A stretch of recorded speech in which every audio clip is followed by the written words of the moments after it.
ಮುಖಂಡರುಗಳು ರಾಷ್ಟ್ರಧ್ವಜವನ್ನು ಕೇಸರೀಕರಣ ಮಾಡಬೇಕಂತ ಹೊರಟಿದ್ದಾರಲ್ಲ, ಇದು ಯಾವ ಥರ ಈ ದೇಶದ ಪರಿಸ್ಥಿತಿ ಅಂತ ಅರ್ಥ ಆಗ್ತದೆ.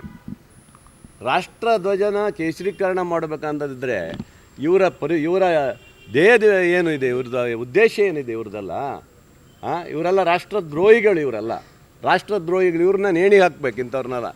ಯಾವ ರಾಷ್ಟ್ರಧ್ವಜವನ್ನು ಚೇಂಜ್ ಮಾಡಬೇಕಂತ ಹೇಳಿದ್ದಾರೆ ಅಂಥವ್ರನ್ನೆಲ್ಲ, ಸಂವಿಧಾನ ಮತ್ತು ರಾಷ್ಟ್ರಧ್ವಜವನ್ನು ಚೇಂಜ್ ಮಾಡ್ಬೇಕಂತ ಏನು ಹೇಳ್ತಾರೆ ಅಂಥವರಿಗೆಲ್ಲ ನೇಣುಗಂಬಕ್ಕೆ ಏರಿಸ್ಬೇಕು ಅನ್ನೋದು ನನ್ನ ಒಂದು ಇದು.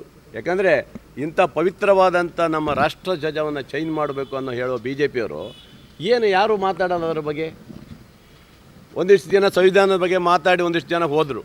ಈಗ ಇದ್ರ ಬಗ್ಗೆ ಚಕ್ರ ಎತ್ತು ಕೂತಿದ್ದಾರೆ. ಇದರಿಂದ ದೇಶದಲ್ಲಿ ಅಜಾಗರೂಕತೆ ಹುಟ್ಟಿಸ್ಬೇಕು, ಒಂಥರ ಗೊಂದಲ ಮೂಡಿಸ್ಬೇಕಂತ ಇದರಲ್ಲಿ ಇವತ್ತು ಇದ್ದಾರೆ. ಇದು ನಿಜವಾಗಲೂ ಖಂಡನೆ, ಇದಂತೂ ಉಗ್ರವಾದಂಥ ಖಂಡನೆ. ನಾನು ಖಂಡನೆ ಮಾಡ್ತಾಯಿದ್ದೇನೆ. ಅದರ ಜೊತೆಗೆ ನಮ್ಮ ದೇಶದ ಪ್ರಧಾನಮಂತ್ರಿಗಳು ವಿಶ್ವಗುರು ಅಂತ ಹೇಳಿ BJPಯವರು ಬಿಂಬಿಸ್ತಾ ಇದ್ದಾರೆ ಸ್ನೇಹಿತರೆ.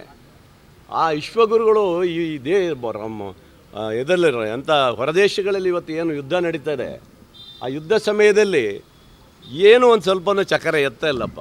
ವಿಶ್ವಗುರುಗಳು ಯಾಕೋ ಸೈಲೆಂಟ್ ಆಗಿಬಿಟ್ಟಿದ್ದಾರೆ.